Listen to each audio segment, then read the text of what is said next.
How you doing, guys? We're back. Another great episode of Oversteer TV Online, the podcast number, I don't know, probably 16 or 17. I gotta check it out. How Oh, you it might doing be there, Jeff? 15. I'm doing good. I'm doing great. Just another day in paradise. And of course, if you're for our fans, you know that is the voice of reason, Jeff Brown, the man Yeah. who hates Oscar Piastri. I don't hate Oscar Piastre. I just hate team orders. And there were team orders in this last race to let Lewis Hamilton pass. Didn't Yeah, that happen. well, they ran two different at Spa, they ran two different strategies, I guess. And people running for George Russell said, "Hey, let's do a one stopper and we can win this." And Hamilton was pissed. George Yeah. Russell won, and then he lost. Yeah. To a poetic justice. Yeah, 1.5 kilos, which in Formula One, that's like an elephant. That's a lot of weight. And I the don't know how much weight that is. I mean, in cocaine, it's a lot of weight, but yeah, that's about, well, 1 kilo is 2.2 pounds in yeah. American. So you're talking a little over 3 pounds there. Um, Yeah, that's nothing in a car, you in, know. but in Formula One, that's a lot because they measure it down to the gram pretty much on those things there. And I love all the excuses. They're saying that he was underweight because he didn't get to drive or all around the track and pick up all the rubber on the Right. side of things and stuff like that. And but then people tried to explain to him nobody was able to drive around the track and they all passed. Yeah. And then So there was the let me fact, ask you, does Lewis Hamilton get that win yep, Lewis Hamilton won. and the points? Yep, and the points, and Piastri came in second. Yes. Yeah, And and then then Leclerc got third. look, okay, Leclerc. Yeah, so Verstappen finished ahead of Lando, which is what that for him. That's all that mattered. Yeah. It's now they're on their summer break. Lando didn't have what it takes to pass him. He had a faster car for a while during the race, but couldn't pass him.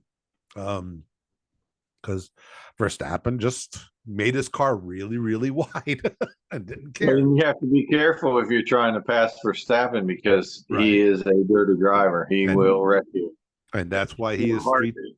That's why he's three times champion. He goes, you got to beat me, and he doesn't let people beat him. And you know, uh, going back to what I've always said about Lando, he doesn't have the testicular fortitude to fight it out there. If it was Lewis Hamilton fighting with you saw Hamilton the week before with Verstappen, he never gave an inch to Verstappen. Verstappen tried to intimidate him. Hamilton said, "No way." That's it. So right now, Oh, I'm he beginning to think really that Piastri's the number one driver at McLaren now, not Lando anymore. is. Yeah, it's turning out that way. He's consistently faster over the last few weeks. Right. So I would say, yeah, No. And and now they're up there with their mid-season break in yeah, Formula One. It's summer break. yeah, I forgot how long. I think it's like 2 weeks. They're not allowed to touch anything. Yeah. I mean, literally, the FIA goes and checks their computers, everything, and even though you can't really police a guy with a pen and a paper Yeah. doing Well, stuff. I'm sure they've all got burner phones Yeah, that are yeah, yeah. at the end of it, they're going to go right into the trash can, you know, or they'll destroy them, have a big bonfire. Everybody throw your burner phone in. Mm. I never understand the reasoning behind that whole forcing teams to go into a break. I hear a lot of people complain, oh, the season's too long, drivers complaining and stuff like that. And I go, shut up. Okay. You're working in a business that there are millions of people who'd give their right arm to be in. Okay. Who wouldn't want to be a mechanic in a Formula One team? Who wouldn't want to be a race car driver, a Formula One driver, and everything? Oh, so many. Oh, give me a break. You just Yeah, work them too hard. yeah, it's yeah, it can be a tough job, but you're also making ridiculous amounts of money doing your dream job for most people. it's kind of hard to feel sorry for these guys. I mean, you know, I know some people, a lot of journalists say, "Oh, those poor guys," because they don't want to lose their access or make the drivers like them. I was like, I don't care. So, Well, it seems that NASCAR is also on a break during the Olympics. right. Because they're broadcast on NBC NBC. and USA, and I guess the Olympics just hogs up all those channels for 2 weeks. Yeah.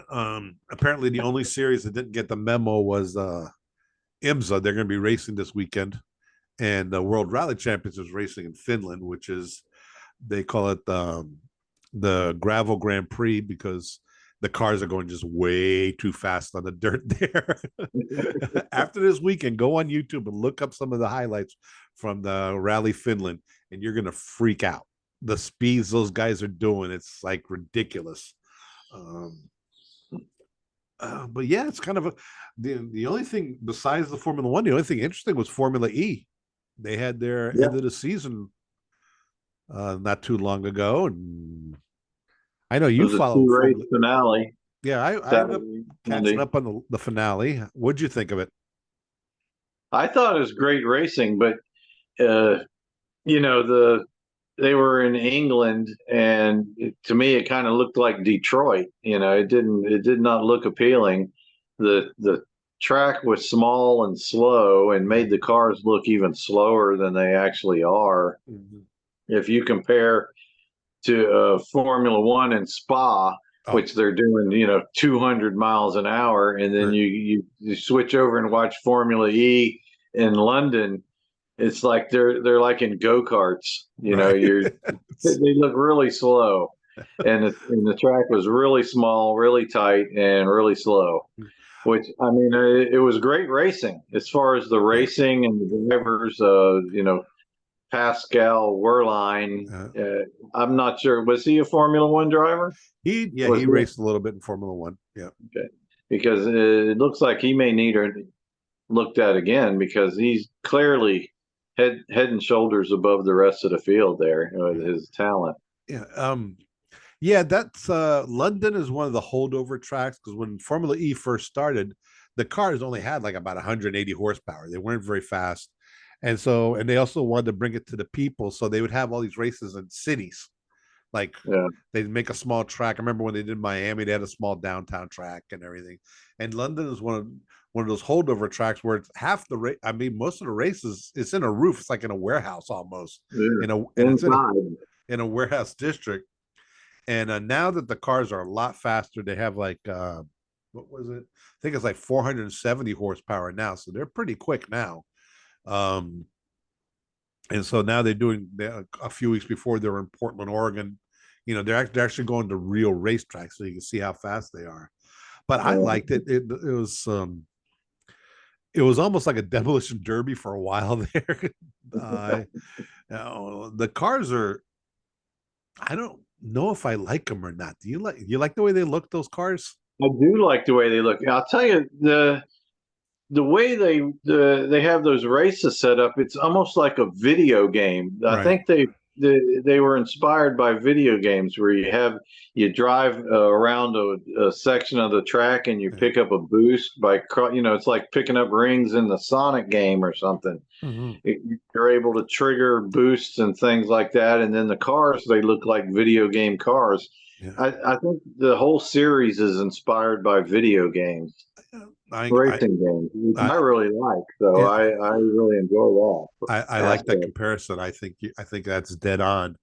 It's fun. Well, racing's racing. I like any kind of racing, but the cars are interesting, to say the least. Yeah. I think it's one of those things, you either love it or scratch your head. And I'm more of a scratch your head kind of guy. I see some of these fins sticking out like in weird angles, and I go, "What does that do?" And they got the lights, they have it looks like a video game. Even when you're watching it, you can compare it to watching a video game. And you have some good drivers. You have some you have some interesting teams. What was Verline rode for what team? Porsche, right? Which one? Porsche? Porsche. I think the Porsche has a team there, and Porsche and Jaguar, or Jaguar, as they say. Jaguar. And Yeah, you had because the it was like Andretti teams. he was in third in points coming into the last race, and the two Jaguar guys were first and second, I believe, in points. But after the race, Verline passed them both. And Yeah. Jaguar came in second. Then you have Nissan has a team, Penske, but that's not Roger. That's Jay Penske, the son who owns all the magazines and stuff. Andretti. You got Maserati. You got who else? Envision Racing, ABT, Cooper, McLaren has a team. Neom Mahindra, the Indian company, they have a team. Interesting. And I look at it as a work in progress. I see it as each year, like you said, it started off with low horsepower, right. and now they've got a lot of horsepower. 470 is a lot of horsepower. Yeah, for those something that small. Right, and of course the electric cars have all the torque. So they're really fast. They'd probably beat a Formula One car, from a standing stop for the first 100 yards or so, yards, yeah. because they have way more torque. With that horsepower and weight, they're like right in between Formula 3 and Formula 2 when it comes to power to weight ratio. So they're getting pretty quick. And like I said, they're a work in progress, so that'll advance as the years go. I imagine within 5 years they'll be on par with a Formula One car, and maybe that's when Formula One will make the switch. I don't know, because they're both run by the FIA, and I think they'll probably keep them separate. But the only thing, the main difference between Formula E and other race series is distance. Yeah, they're fast, like I said, between a Formula 3 and a Formula 2, but they can't go as far as a Formula 2 car or a Formula 3 car, and Lord knows they can't refuel fast. Right. Well, I always thought, why don't they have a quick connect battery system where they can pull into the pits, and maybe an arm will come in and pull out the battery and come in and drop another battery in and keep going. Maybe change tires, stuff like that. Like you said, they can only go. Actually, they start the race with not enough power to make it to the end of the race. They have to regenerate power through braking and stuff in order to make it to the end of the race.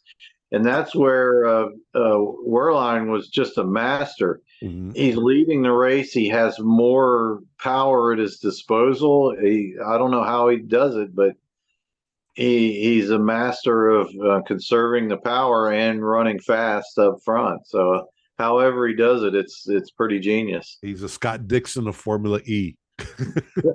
He can stretch those batteries out. He's like the Energizer Bunny. I remember the first year or so Formula E, I'd watch a race and they'd be like, cars would be dropping out with a lap or two to go because they just ran out of juice, and they'd be coasting. You can see the driver like, oh, you can do it, you can do it. Now you don't see that very often, but they got the regen. But if they have too much power, they'll add laps to the end of the race in order to to bring it right to the point of running out of power. Yeah, but the races are short.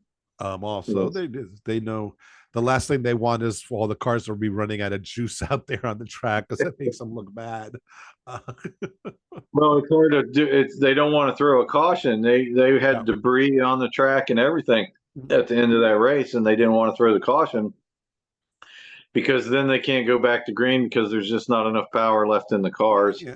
And they want to finish under green. And they definitely want to get it within that time period for TV. They don't want to go over, because the last thing they want is the race to last too long and the TV saying, "Oh, we got to switch to something else." Yeah, we have to switch to Heidi, to the Heidi movie. Yeah, it's happened. It happened in NASCAR a couple weeks ago, where it kept on getting delayed and everything, and then finally, hey, sorry, we got to show something else. We're switching you over to, I think it ended up on Peacock, right? Nobody. And I missed the last, whatever it was, the last lap, 3 laps of the race. Yeah.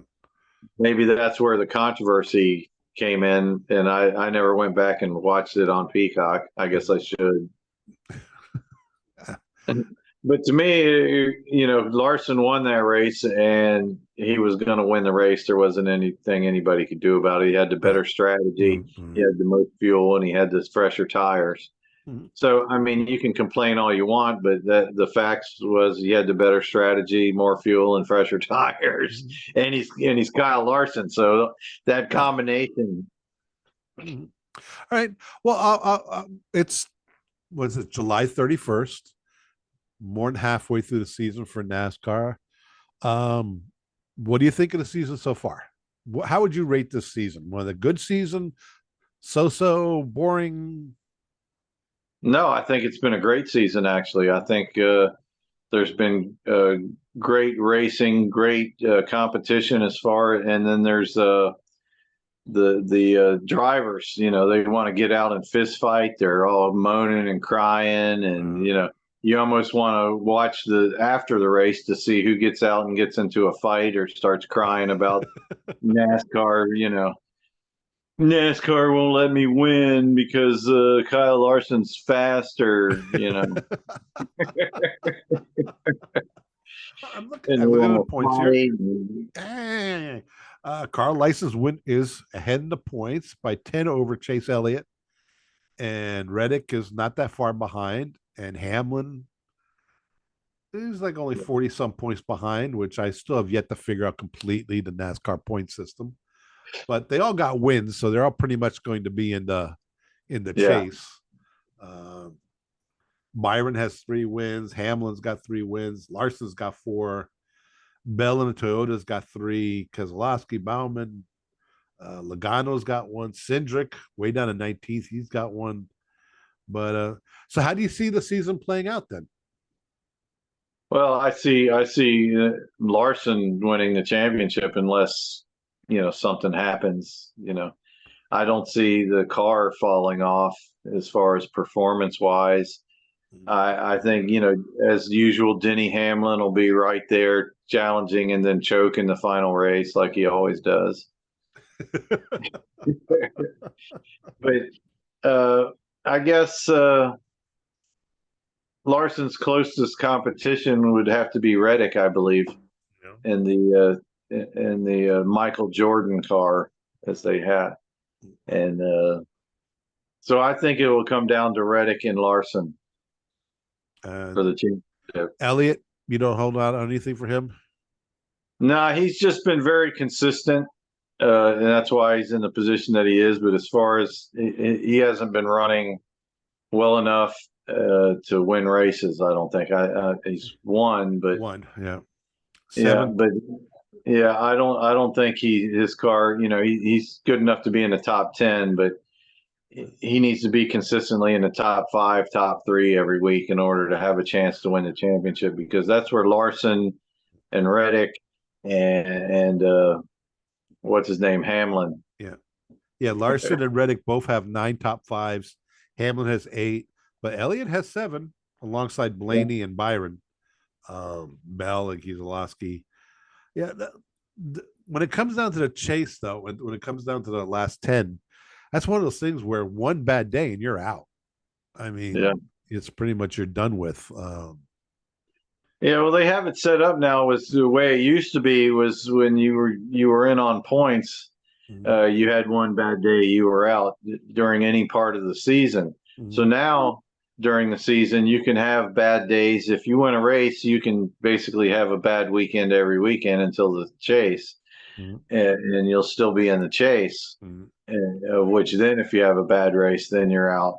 But I like it better now, to where like a driver will get injured and he might have to miss a couple races, and if he's won a race or wins a race when he comes back, then he'll be in good shape to go into the chase.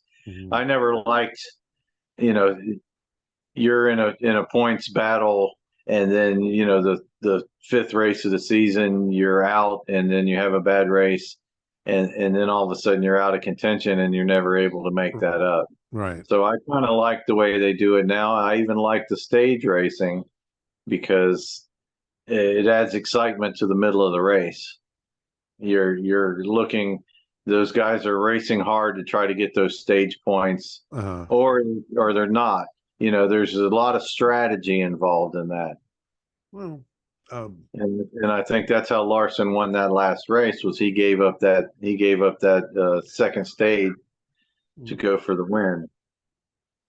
you're one of the few older people who likes the stage racing. The thing about NASCAR is they are not afraid to make changes. I remember Right. the old COT car of tomorrow. It had a wing, Yeah. it had a rear wing, and everybody hated it. So they said, okay, we'll change. So they're not afraid to make changes to try to improve the sport. Yeah. And they're not afraid to change back if it's not working out. So I Right. kind of like that. I think that the stage racing is good and it's working out. A lot of people don't like it, but it makes for exciting racing. It does. So And we'll see. I wish you hadn't mentioned that card tomorrow. That brings back bad memories. They made a mistake with that one, that's for sure. Yeah. But I mean, a lot of what they did there is still incorporated into the car, not Right. the rear wing, of course, but Mhm. they're making advancements. Like you said, they're probably going to go hybrid very soon. I'd like to see it. I'd like to see it. Okay, I got you under. I got your opinion. Now, the next opinion. What? Give me one or two things. If you were head of NASCAR, let's say you got adopted. You're a France guy.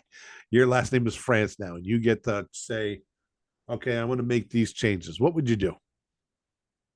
Oh, geez. Oh, that's a good question. I haven't really thought about that. Changes. I would probably go back to the 500-mile races. Uh, the races seem to be getting shorter and shorter. And I kind of like where it started off with, like, every race was a 500-mile race. It was grueling, Mm, and you had to be in shape. right. You had to think about the strategy of getting through that last 100 miles, Mm, and that's what I kind of miss. Now they've shortened the races to where now they've just become sprint races, and you got that last 100 miles in a 500 miler. That's what separates the men from the boys. mm. So they still have 500-mile races, of Right. course, Daytona and other races, but a lot of the other ones they've really cut back. Yeah. All right, that's a good one. My 2 cents, what I would like to see is, to me, one of the best races they have in the NASCAR schedule are the qualifying races they have in Daytona the week before the 500. Those races, I would like to Uh, see them at some events, especially some of the super speedways. Okay, they race on Sunday. How about Saturday? Kind of like Formula One. Have a sprint race, 100 miler, or a one stop. You start, you have one stop during the race, one pit stop, and then that's it. 100 miler or 75 miler, whatever it takes. And and it has to be a green flag pit stop. yeah, yeah, So, pit stops. if there's a caution or whatever, you can stop, Yeah, but at some point during the race, you're going to have to make a green flag pit stop. yeah. If you have to make a green flag pit stop, if it's a caution, I would just say, hey, if you come in during a caution, fine. You get to the back of the pack. That's it. Yeah. And another thing, now that I think about it, is maybe a little bit like Formula One, where you can have two different compounds of tires. You have a Uh, hard tire and you have a soft tire, and then you have to make that decision of which one you want to run. right. Maybe not have to run both, Uh, but you know, it, give them an opportunity to change it up a little bit. or maybe even let them have to say, hey, you have to at least run. You have to run two of the compounds. So that way it mixes up more. Maybe somebody's really fast on one compound, but not as fast on the other, and it kind of mixes the thing. Yeah, All right, that sounds. I like those ideas. Um, give the France family a call. Tell them where we'll run yeah. things from now. We'll take Well, over. they're waiting. I've got them on speed dial. They wait breathlessly for me to call Daytona up there. They keep begging me to come up there, but I'm just like, All right. actually, I love Daytona. how we're in the break, the Olympic break and the summer break. Why don't we do it next week? We'll talk about Formula One and see what we would do for how we would change Formula One. And then we could even do IndyCar, which will probably take 3 episodes. But so, guys, I want to thank you all again for listening to us. Listen to us on Spotify. See us on YouTube. You get to see Jeff's pretty face. Smile for the crowd. Uh, Hit that like button. Give us some comments. Tell the world who we are, where we are, and let's see what we can do from here. All right. So have a good week, everybody, and see you next week. See you next week, Jeff. See you next week.